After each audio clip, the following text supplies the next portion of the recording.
Hey guys, welcome back to the Large Forehead Podcast, or I mean the Chaotic Underground Podcast. Today, Hey, can you take it? Hey, Steven, can you get this out of my back? The one that says Steven, the arrow out of my back, you know? Sorry, I've been playing a lot of Legend of Zelda, so I'm used to just shooting willy-nilly.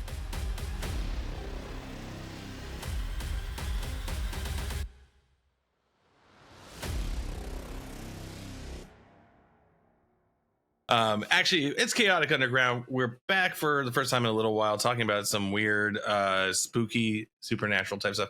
This one is more of a kind of just an eerie occurrence, like an unsolved mystery, if you will. If this takes place in Japan, Steven, so help me. It does. It does take place in Japan. Thank you. You saved me the trouble of telling everyone. You son of a bitch. Of course it took place in Japan, but this is actually really creepy. So I guess I'll go ahead and just jump right into it. I'm going to keep it simple, straightforward. This is referred to as the SOS incident. So to paint a picture, it's 1989 in Japan. We're talking the Hokkaido area, specifically the Mount Asahidake. That is me doing my best to pronounce that, by the way. So forgive me if I messed it up. But the main thing that's kind of going on right now is it's July, it's 1989, and two mountaineers from Tokyo have gone absolutely bonkers missing. They set out to go up the mountain, and no one has seen them for quite a while. A search is in progress using helicopters, ground crews, things like that.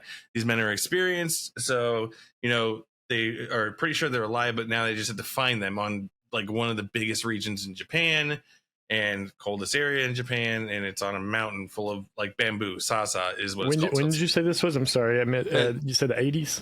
Yeah, 1989 is the specific year. It's July 24th.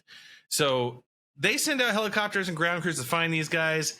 And while they're looking, they come around the side of the mountain and they see a gigantic SOS sign, basically made out of birch tree logs.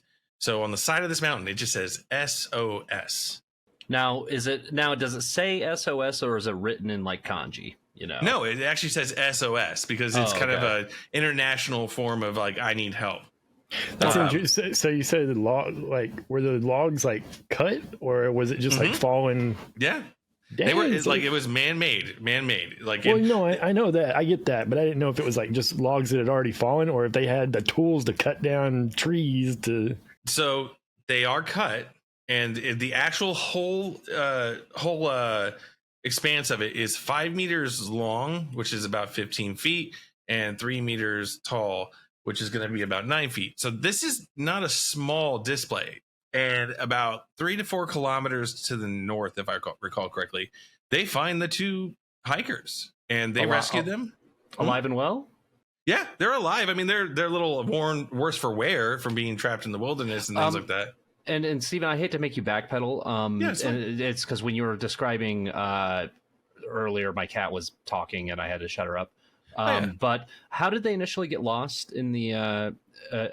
Were they just hiking? Was it an expedition? They were just hiking. They called them mountaineers, but they're basically like pretty regular hikers. Okay, cool. I didn't know if it was like an expedition or something like that, or something like it's for science. No, these are really well-tread areas. Like, so it's pretty common for people to go by themselves and things like that. But ultimately, they rescue these two gentlemen. They bring them back down the mountain. They're questioning them about the experience, and they go, "Hey." And I'm paraphrasing, by the way. This is not an no. This is verbatim. Yeah, I clearly in perfect English. Absolutely. But they say, "Hey, it's a really good thing you made that SOS sign, because I don't know if we would have ever found you." And the two hikers go, "What SOS sign?" Which at this point, everybody involved is like, "Oh shit."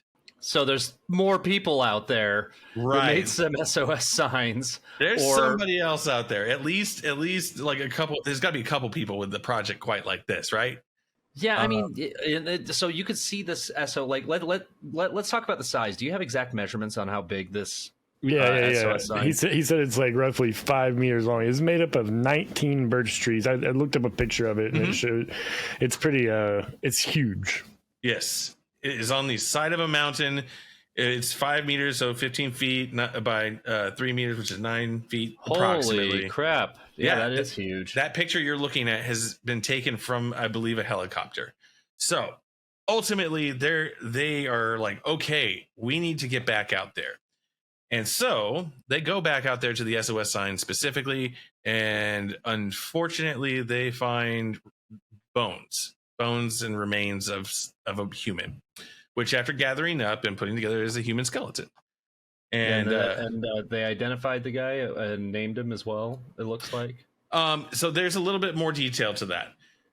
Initially, when they get Z, Jesus, sorry, I'm just excited. It's exciting. I mean, in a creepy sort of way. I'm just excited about stuff like this. I don't know, man. Just like random skeletons with animal bites in them. Episodes about shit like this. Like, I don't know. But so they take the skeleton back down, and I believe they give it to a university. And this is where it gets a little weird. There's animal bites and things like that, and they determine initially that this is a female. This is not a male. Mm-hmm. At this point in the investigation, no women could hike. Oh my God, Ryan.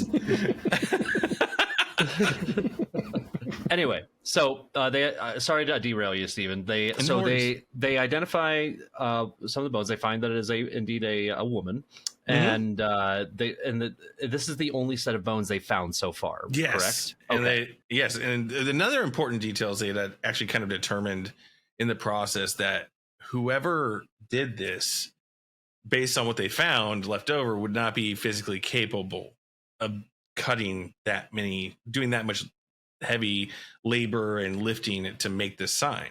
So this becomes this huge mystery to a lot of Japan at the time, and kind of puts a lot of fear into people because you know the fear of the wilderness and like unexplained mysteries. There has been cases of serial killers and things like that in Japan. It's very uncommon, but when it is, it's usually big news. So like something like this is huge news. Oh, we rescued some people, but that sign's not theirs. We found some bones, but it's not what we thought it was. So you can see how that kind of like starts to pile on paranoia for everybody. Now, this is really interesting from this point on. It's already like, oh, that's creepy. But what happens next is a journalist goes back out to the scene of the SOS trees and then searches a little harder, I guess, than the initial rescue group. And they find a hole in a tree that could hide a human, but it also contains some personal belongings. In this specific case, some tapes, which includes music from famous anime shows Macross and Magical Princess Minky Momo. I'm glad you specified which anime, Stephen. Thank you. Absolutely. This is important because those are some banger soundtracks from back in the day. But you're talking about like cassette tapes, right? Not absolutely. Like VHS tapes. Gotcha. Yeah, you can find the pictures. You can find a picture online of a specific one with a cutout of the artwork from Magical Princess Minky Momo, and it was used to house the cassette tape. But the most eerie element of this is there were multiple pieces of equipment. Or English dubbed. No, that's every like that's every weeaboo's fear. It really is. Let's be honest. All the weeaboos in the chat were like, no. How dare you not watch it in its native language? How dare you not put effort into watching this? And anyways, they found several things at the time. They found 2 cameras, the multiple cassette tapes, including the one I mentioned with the music on it and everything.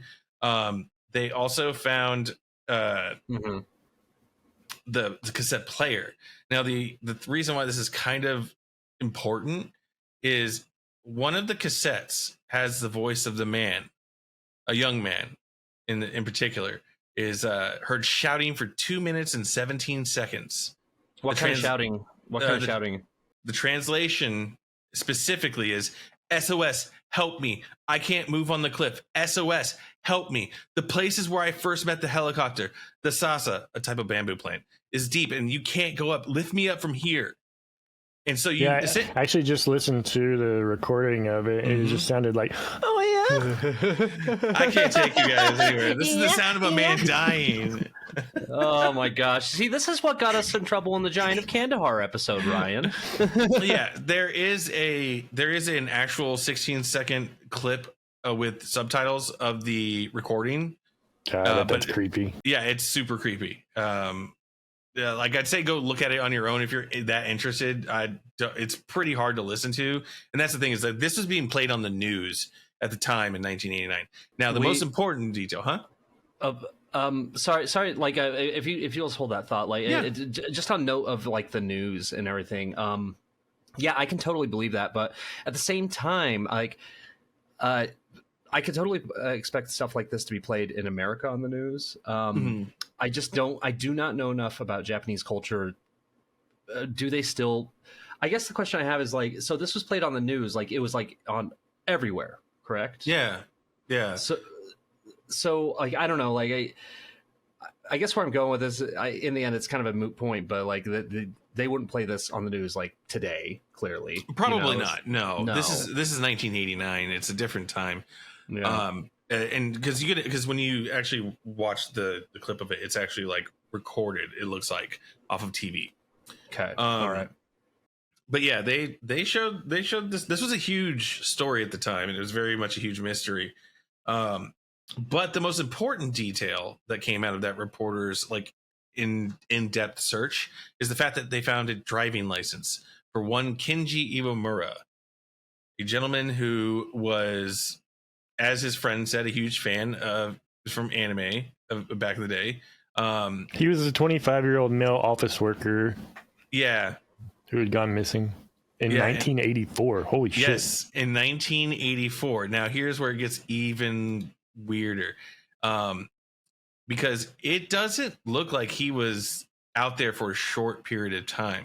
Because one of the things that happened when they got this extra evidence is they went back to the bones and determined that, oh no, this was actually a male. So genuinely, this is Kenji. Wait a minute. Okay, so they misread the bones, thinking it was female, and then they realized that and then they went back. Like, how did they fuck that up? Like, how is he just a very effeminate looking bone? Have a very effeminate bone structure? Or how do you? I don't know the science behind it. Like, how do you fuck that up? Well, it's for one thing, it's pretty early on in the 80s that they're kind of doing that sort of forensic work.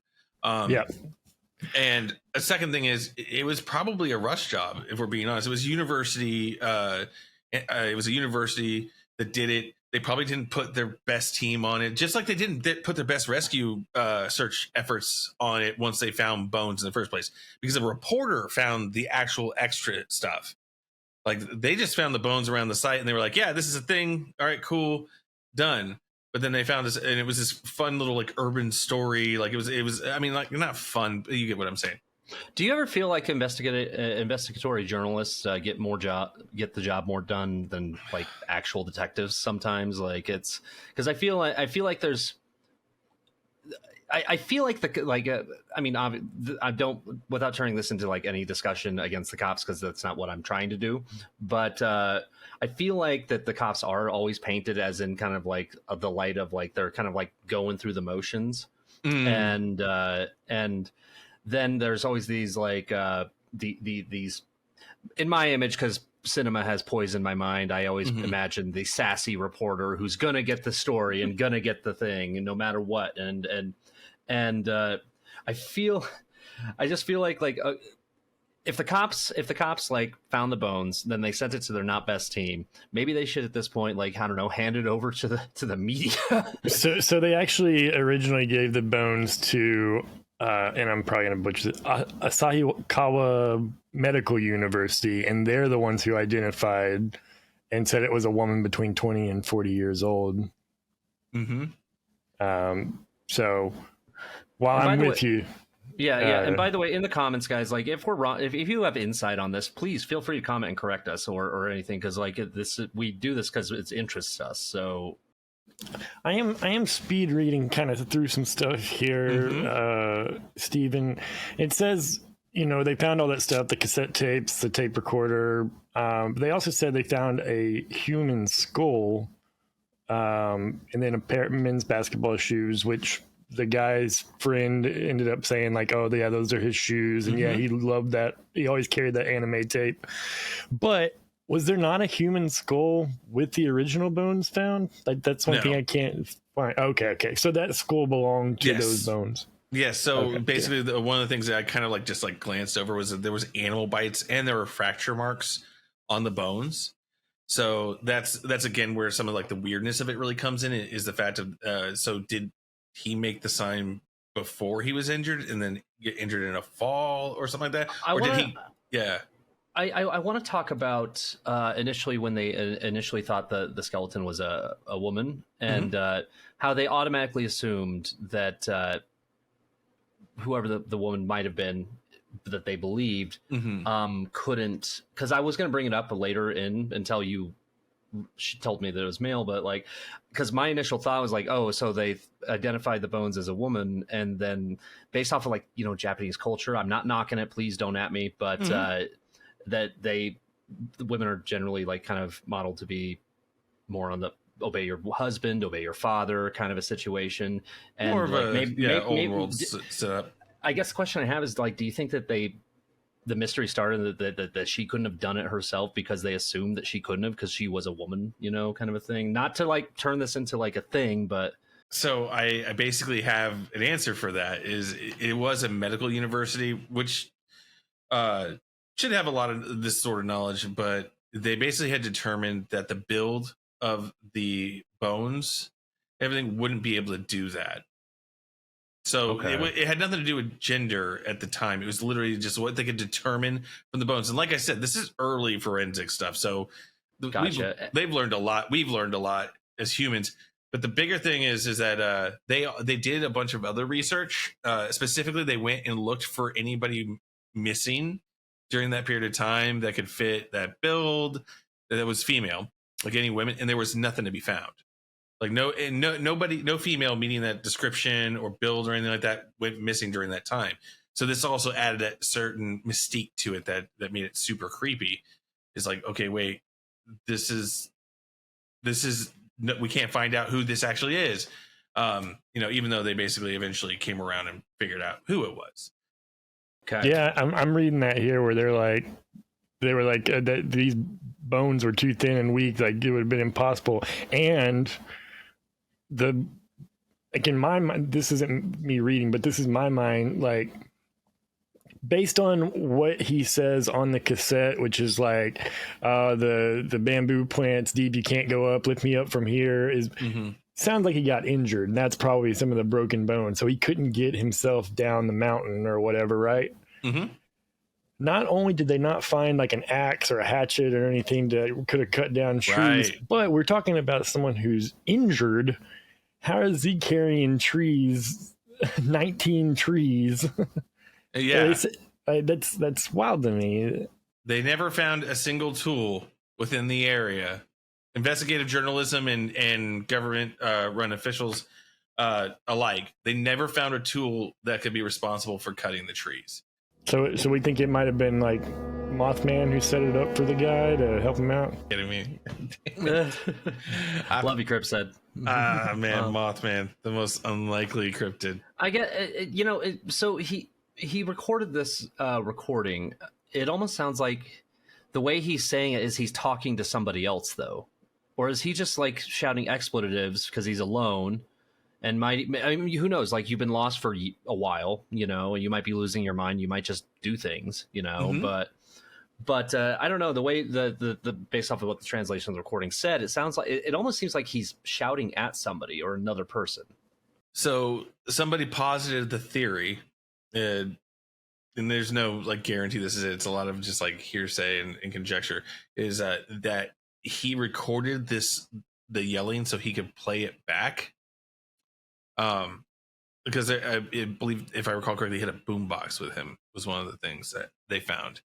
And so the idea, the theory that the person had is that he recorded this so he could play it back and wouldn't have to yell and exert himself all the time. Okay. You know, that sounds just complicated, but not complicated enough to be like actually plausible. Like that's like something logical that I would do.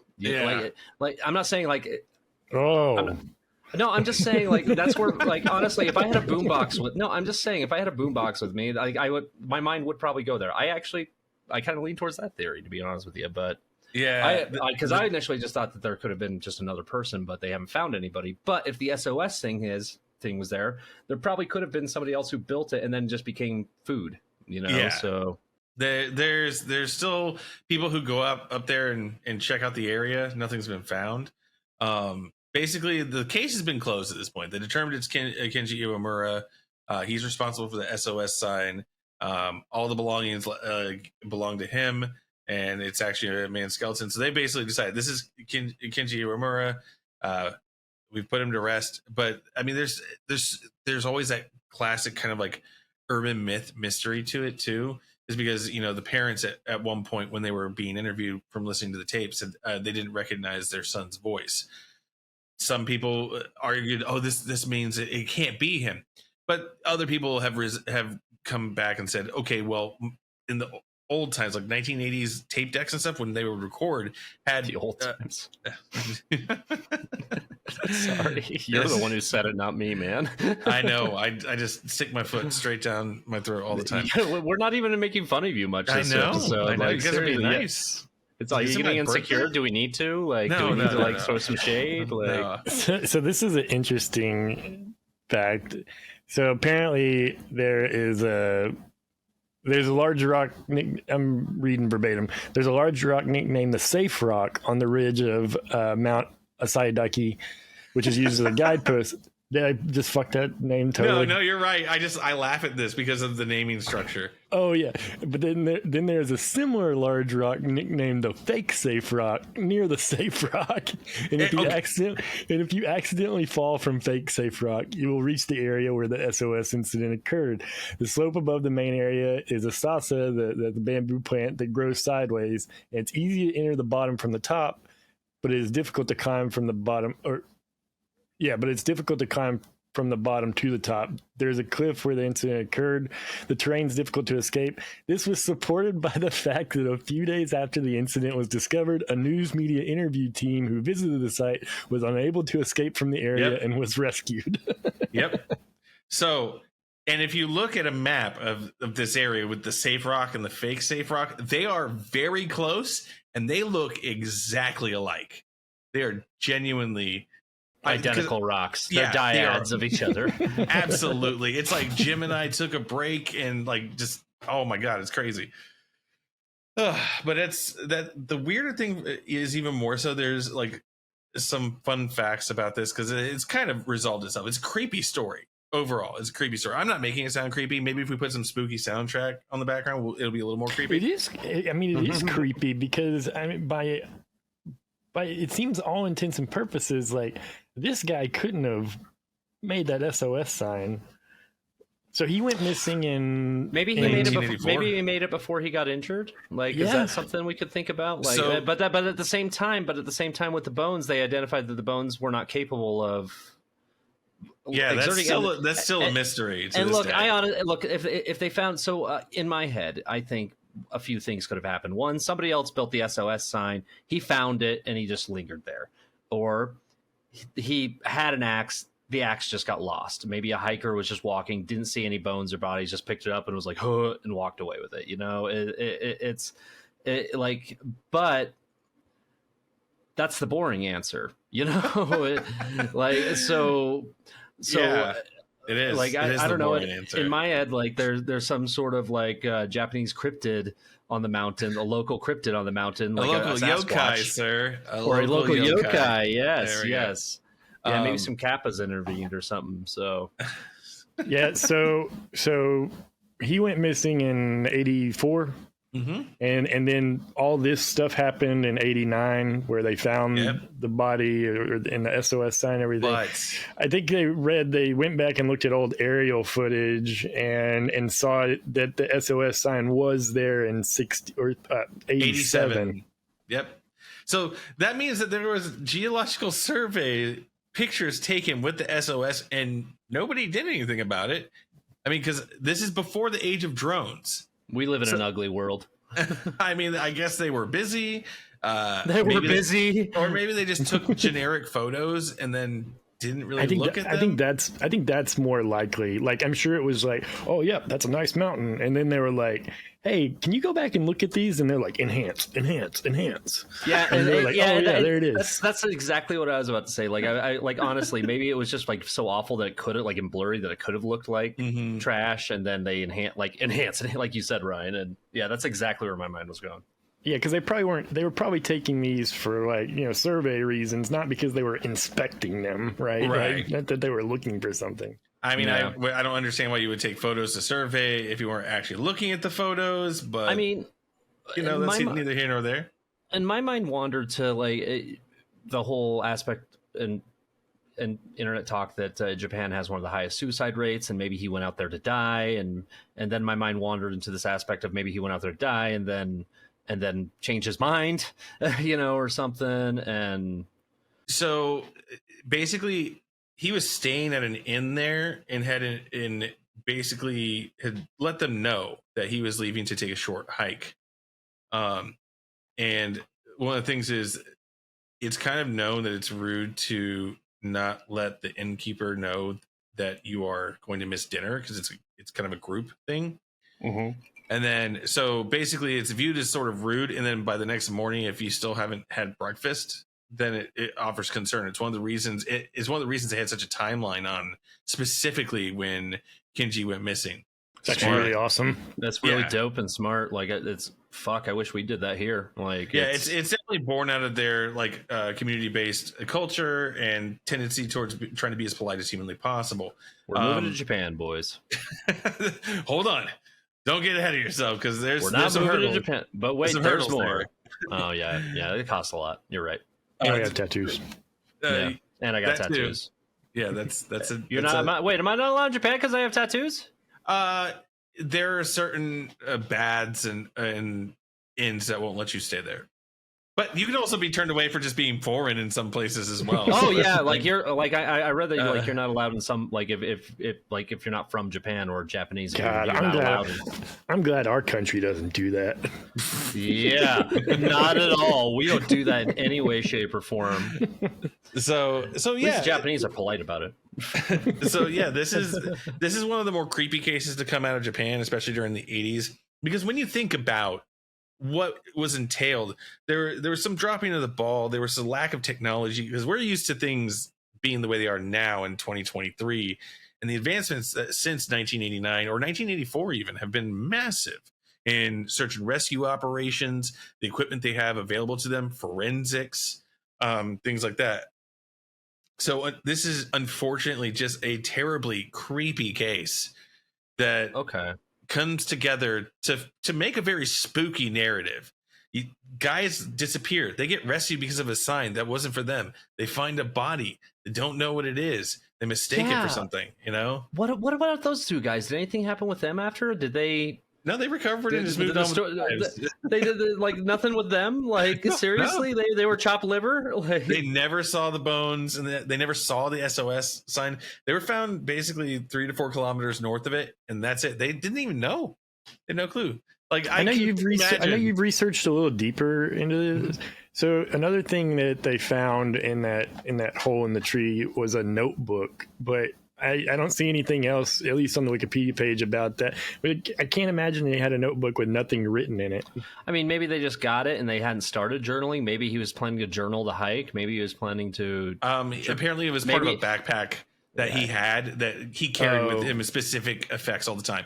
And to be... Ryan, and how many times have you bought a journal with intent to journal and it just remains blank? None that I carry around with me. I guess, yeah. I mean, I've done that at least 20 times, so I'm just projecting my own faults at that point. So remember that pen and paper were still a big primary form of documentation and communication back in the 90s. Stationary stores were very common, and Japan really leaned heavily into writing for longer than us as well. Too, I think even today they still do like calligraphy and different stuff like that. So they definitely like their pen and paper. It was pretty common for people to carry that stuff around in their backpack just in case. Now there wasn't anything of note found in the notebook. No. Okay. No. That's just strange to me. It is strange, but the thing is there was stuff written in it. It just wasn't anything detailed. Relevant. It wasn't relevant. Yes, thank you. That's the word I'm looking for. It could have been like just his notes from university or something, or. But I don't know. I feel like your friends and family could look at your writing and be able to be like, oh yeah, that kind of looks like we can compare this to other things he's written before. Yeah, and I get it's a little different in Japanese than it is in like. Yeah, I don't know, man. Like my mom doesn't give a baker's fuck about what I've written or how I write. You know, it's like I love you, mom, but a baker's fuck.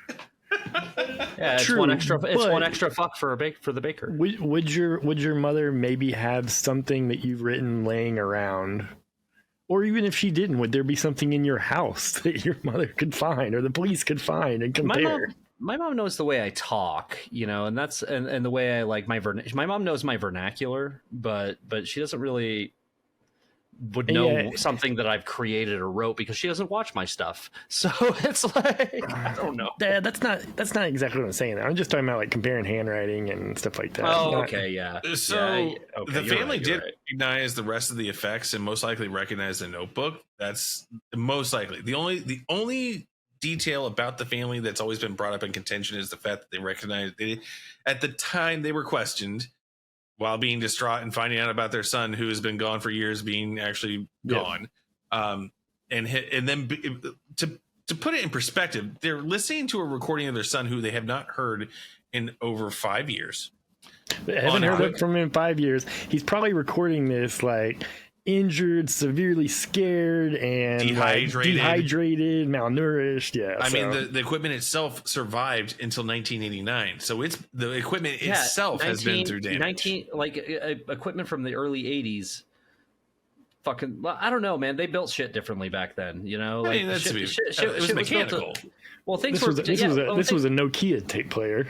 Yeah, well, yeah, exactly. It was the brick. No, they things were just lasted longer back then, you know, and what's that thing called? Like planned obsolescence or something like that, or where all the billionaires got together and decided they're going to start like making things shittier. This sounds like an episode because I have no clue what that is. This will be my next topic. I swear to God, I will. I would love to talk about this. But anyway, okay. No, like it's no surprise that not that it's relevant that I'm talking about this, but it's no surprise that stuff lasted to me because stuff just lasted longer because, you know, like companies were trying to make good products and trying to get people to buy it based off of the quality of the product, not to turn a profit. And then, now shit breaks. Like, I don't know. I have an iPhone 12. It's maybe like 2 years old, and it's almost broken. You know, it's stupid, you know, So with that, we end the story of the SOS incident. I know that it actually has a resolution. You would expect more of an unsolved mystery, but more so this is to kind of share the creepy nature. Yeah, it kind of has a resolution. Like, okay, we found out who these bones belong to, most likely, like without a high reasonable amount of doubt, right? But as far as like how the SOS sign got made and all that, like that's actually still a mystery. Like maybe this guy got some crazy adrenaline, just started breaking trees in half with his two hands, and he was like hulked out. I don't know, but there's no tool. There's no information of how it happened. I don't know. I think he made it. I think he did it before he got before he got injured, and I think there was a tool. That's kind of what I'm leaning towards. Is I think there was a tool. It just was either picked up and carried away, or not found, or something. But I think he made it.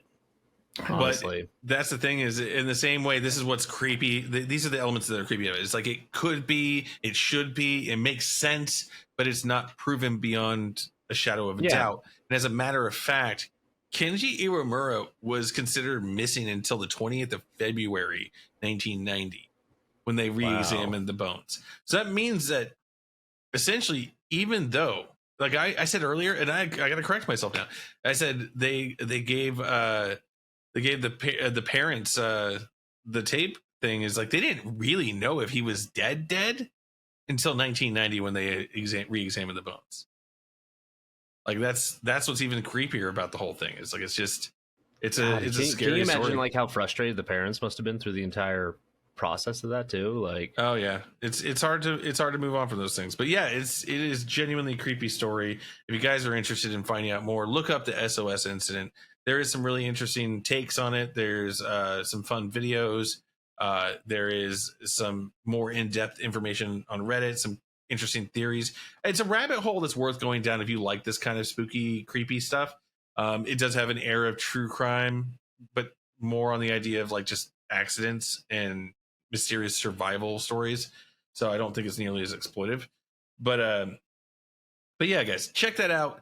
I hope you had a great time listening to us talk about this and it kind of piqued your interest. I would recommend, if you can, stay tuned. I have more interesting Japanese stories. Maybe it's a serial killer who managed to publish a novel. Maybe it's more yokai. What was that first one? Really? Yeah. We'll get to it, buddy. Don't you worry. I got you covered. And with that, guys, this is the end of a great episode of Chaotic Underground. I'm going to go ahead and let these two kind of give their final thoughts, and then we're going to call it a night. All right? So from Steven, have a great night, guys. Yeah, I mean, I think we covered most of our final thoughts. It is a crazy story. I'm glad you shared it. If, like Z said before, if we missed anything or you have additional details, throw that in the comments. I'd love to talk more about it. And also, please, to help us fight the algorithm, just like, comment, subscribe, the standard jargon. And if you love the show, tell all of your friends. If you hated the show, keep your mouth shut. And new merch in the merch store. Check it out. Yeah. I love you. Bye. This is the worst outro ever.